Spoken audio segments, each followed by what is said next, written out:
Ciao a tutti da Mirko, oggi vediamo Trip FPV, simulatore per droni freestyle con impostazione piuttosto arcade. Trip FPV è acquistabile via Steam, in descrizione vi lascio il link a questa pagina. Il prezzo al momento è di 11,59 €, ma visto che il gioco è in accesso anticipato potrebbe variare in futuro. Bisogna dire però che su Steam ci sono spesso degli sconti, quindi a volte è possibile trovarlo anche ad un prezzo più basso. Accesso anticipato significa che il software è ancora in fase di sviluppo e potrebbe avere qualche bug, sicuramente poi verrà ampliato con l'aggiunta di nuove mappe e funzionalità, tuttavia anche allo stato attuale il gioco è ricco di contenuti e non ho incontrato alcun bug. Passando ai requisiti di sistema devo dire che sono altini, tenetene conto e verificate se il vostro hardware è in grado di far girare questo simulatore. Dopo aver acquistato Trip FPV lo troveremo come sempre nella nostra libreria, prima di avviarlo però passiamo un attimo alla radio per vedere come configurarla. Prima di iniziare vi consiglio di fare un nuovo modello da usare solo con i simulatori. Nella pagina setup disattivate sia il modulo interno che quello esterno, in modo da risparmiare batteria visto che comunque per il simulatore non si usano. Inoltre creiamo un canale abbinato ad una switch momentanea che servirà per attivare il reset. Per finire, quando collegheremo il cavo apparirà questa schermata, bisogna scegliere USB joystick. Ok, siamo pronti per far partire il simulatore. L'interfaccia si presenta subito essenziale e pulita, abbiamo la home, la trip mode, la race mode e le opzioni, io direi di partire subito da quest'ultime. Nei rates possiamo scegliere tra 4 preset o crearne uno da zero, io ho inserito i miei rates ma in effetti sono molto simili al preset medium. Come tipo di rates abbiamo Actual, Betaflight, Raceflight e Kiss. Passando alla configurazione del drone, io vi sconsiglio di intervenire su questi parametri, in quanto allo stato attuale del gioco non sono ancora molto intuitivi da modificare. Il preset da 5 pollici è ottimo e funziona perfettamente, a mio avviso non c'è nessun bisogno di intervenire. Per quello che ho visto poi tutti i preset si comportano in modo simile, quindi io direi che questa schermata potete anche saltarla. Per quanto riguarda i setaggi video, quello che vedrete sarà il gioco avviato con impostazioni ultra, una buona scheda grafica non farà troppa fatica a gestire il tutto. Nella pagina controlli abbiamo la possibilità di configurare il nostro radiocomando, io l'ho già fatto ma è molto semplice. Vi basterà andare su Calibra ed eseguire tutte le indicazioni a schermo. Su Display in Gamer e Audio Settings non c'è bisogno di intervenire e potete lasciare le impostazioni predefinite. Ritornando indietro alla pagina home abbiamo una sezione per le news che ci porterà direttamente al server Discord dove potremo conoscere lo stato dello sviluppo e fornire feedback o suggerimenti. Qui sotto abbiamo la sezione Impara a volare che ci permetterà di apprendere le basi del volo FPV. Il sistema ci proporrà alcuni esercizi e poi saremo noi con l'allenamento a padroneggiare il volo acro. Qui sulla destra c'è un collegamento veloce che ci porta all'ultimo trip o all'ultima gara che abbiamo fatto. E appunto gara e trip sono le due modalità di gioco principali, vediamole quindi nel dettaglio partendo dalla trip mode. Qui possiamo scegliere la mappa, rivedere i filmati che abbiamo registrato o accedere velocemente all'ultima mappa giocata. Per quanto riguarda le mappe sono 3, più una quarta che dovrebbe essere rilasciata a breve. La prima ci propone uno scenario alpino, la seconda uno desertico, mentre nella terza voleremo su una zona mineraria in una valle. Come potete notare qui sotto ci sono delle icone blu che indicano le attività disponibili nella mappa.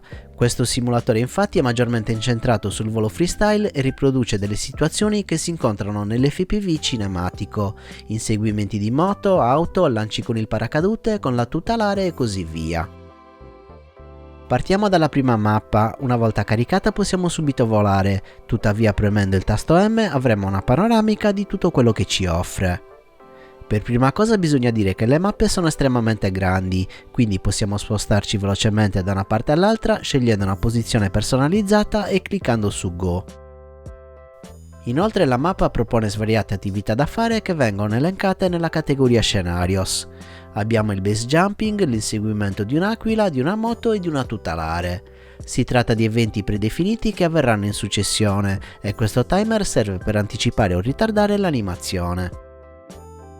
In challenges dobbiamo eseguire dei particolari trick che possono essere più o meno facili da fare, ottimo per imparare nuove manovre da aggiungere al nostro repertorio. Infine, come dicevo prima, visto che le mappe sono molto grandi, qui ci vengono proposte le location degne di nota che vale la pena esplorare. Io direi di vedere subito un esempio di scenario con il salto della moto.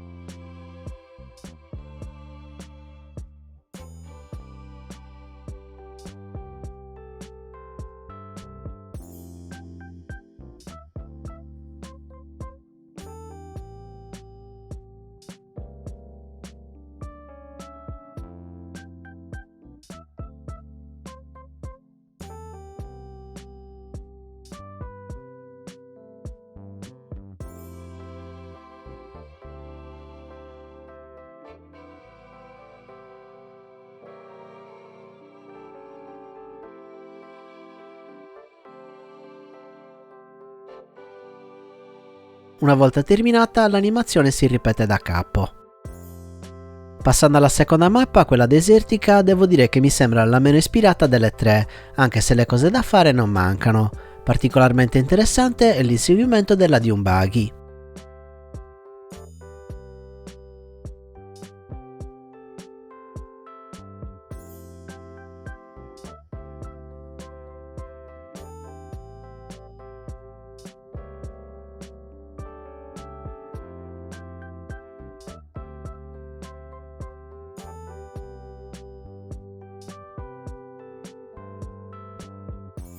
La terza mappa ci ripropone un ambiente montano, questa volta però abbiamo delle strutture minerarie che danno quel tocco di bando allo scenario.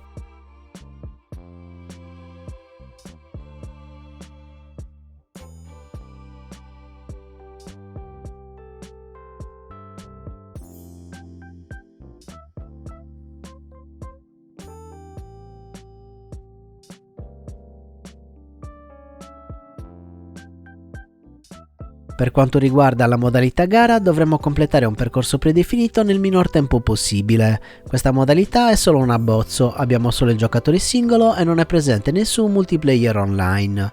Possiamo comunque usare questa modalità per migliorare le traiettorie, cercando di fare delle linee il più pulite possibile. Ricordate che ogni modalità di volo offre degli spunti per imparare qualcosa e perfezionarsi sempre di più. Diciamo però che se cercate la competizione online, questo gioco al momento non offre nulla in tal senso. Graficamente parlando siamo su livelli molto alti e questo è sicuramente il simulatore con la grafica migliore tra tutti quelli che ho provato. Le mappe sono molto belle e dettagliate, ma soprattutto sono enormi e per andare da un capo all'altro ci si impiega parecchio tempo. Inoltre non ci sono i noiosi limiti di altezza che sono presenti in altri giochi, ma possiamo spingerci molto in alto per fare dei dive spettacolari.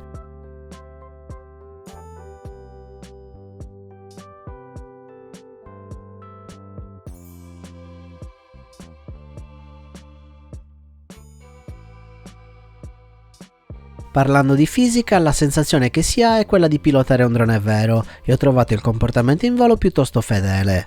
Magari ci sono altri simulatori con una fisica più accurata, tuttavia su Trip FPV il volo rimane lo stesso realistico. Bisogna notare che non è presente alcun sistema danni e se andremo a sbattere non ci sarà nessuna conseguenza sulle prestazioni di volo. Sicuramente questo da una parte riduce il realismo, ma dall'altra il gioco diventa molto più dinamico rendendo superfluo dover resettare la posizione ad ogni crash. In conclusione, tra i vari simulatori che ho provato al momento questo è quello che mi piace di più. Le mappe sono immense e ci sono tantissime cose da fare, ma anche semplicemente volare per ammirare il paesaggio è un'esperienza molto piacevole. Sicuramente consiglio questo simulatore a chi cerca un approccio freestyle o cinematico a questa disciplina. Chi invece cerca una simulazione incentrata sul mondo delle gare o la competizione online rimarrà deluso. A mio parere per il prezzo al quale viene proposto è da prendere senza pensarci due volte, perché in ogni caso si tratta di un prodotto molto valido e che sicuramente con il tempo verrà arricchito di ulteriori contenuti. Per oggi è tutto, se il video vi è piaciuto lasciate un like, iscrivetevi e attivate la campanella. Per supportare il canale vi ricordo di acquistare sempre attraverso il link in descrizione o diventandomi patrons cliccando il link a fine video.